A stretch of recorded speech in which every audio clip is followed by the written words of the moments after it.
ദൈവത്തിന് സ്തുതി. പ്രഭാതകിരണത്തിലേക്ക് സ്നേഹവന്ദനം. ഭാഗം 1817. ഇന്ന് ഡിസംബർ മാസം 21-ാം തീയതി.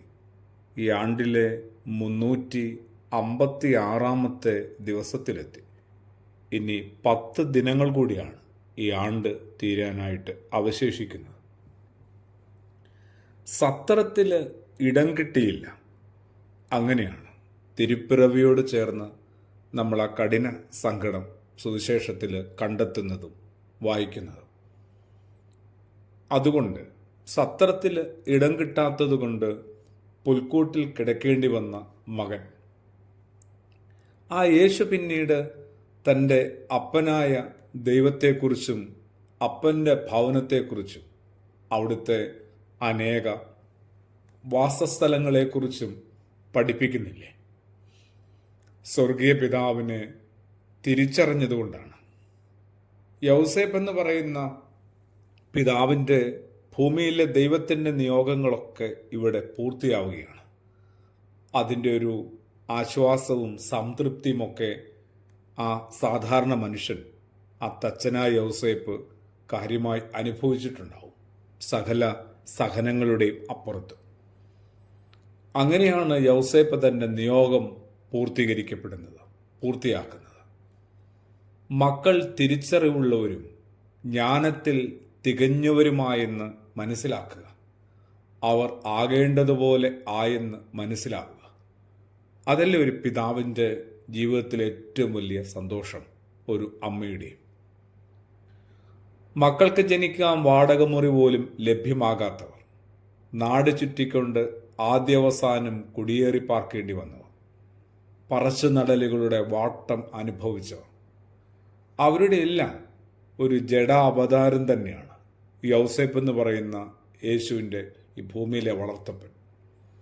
മകനും മകൾക്കും വേണ്ടി, അവരുടെ വിദ്യാഭ്യാസത്തിനു വേണ്ടി, അവരുടെ വിവാഹത്തിനു വേണ്ടി, ആരോഗ്യ പരിപാലനത്തിനു വേണ്ടി കിടപ്പാടം വരെ വിറ്റ് വേരുകൾ പോലും മാന്തിപ്പറിച്ച എത്രയോ അപ്പന്മാർ നമുക്ക് ചുറ്റുമുണ്ട്. എന്നിട്ടും മക്കളുടെ സ്വപ്നങ്ങൾക്ക് നിറച്ചാർത്ത് നൽകാനായതിൻ്റെ ഒരു ആശ്വാസം തളരുന്ന അവസ്ഥയിലും അവർ അനുഭവിച്ചിട്ടുണ്ടാവും. അപ്പനുറങ്ങാത്ത വീടുകൾ ഉണ്ടായതുകൊണ്ടാണ് ഭൂമിയിൽ ഇന്ന് പല മക്കളുടെയും ഉന്നത സ്വപ്നങ്ങളൊക്കെ പൂവണിഞ്ഞത്. അത് തിരിച്ചറിയാനായിട്ട് ഇന്നിൻ്റെ മക്കൾക്ക് എന്തുമാത്രം കഴിയുന്നുണ്ടെന്നുള്ളതാണ് വലിയൊരു സങ്കടകരമായ അന്വേഷണം. യൗസേപ്പ് പിതാവ് അത്തരം ചില പ്രകാശത്തിലേക്ക്, ധാരണയിലേക്ക് നമ്മളെ നയിക്കുന്നുണ്ട്. പേരിടൽ ചടങ്ങിനെക്കുറിച്ച് പറയാതെ യൗസേപ്പിൻ്റെ ദുഃഖം പറഞ്ഞു തീർക്കാനാവില്ല. യേശുവിന് പേരിട്ട ചടങ്ങിനെക്കുറിച്ച് ഓർത്തു നോക്കി. ഭാര്യ വീട്ടുകാരില്ല, സ്വന്തം വീട്ടുകാരില്ല, നാട്ടുകാരില്ല. സ്വയം കുഞ്ഞിൻ്റെ ചെവിയിൽ ആ പേര് മന്ത്രിച്ചു.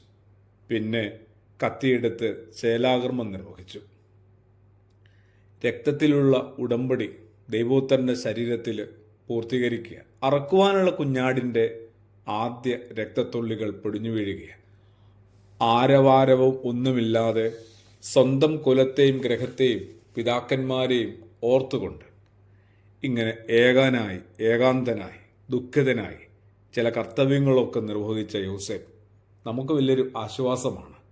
ആഗ്രഹിച്ചതുപോലെ ആഘോഷിക്കാൻ കഴിയാതെ പോകുന്ന മനുഷ്യർ ജീവിതത്തോട് മടുപ്പ് തോന്നുമ്പോൾ ഈ ഒറ്റയാൻ യൗസേപ്പിനെ ഓർക്കേണ്ടതാണ്. പ്രാർത്ഥനയോടുകൂടി. ആമേൻ.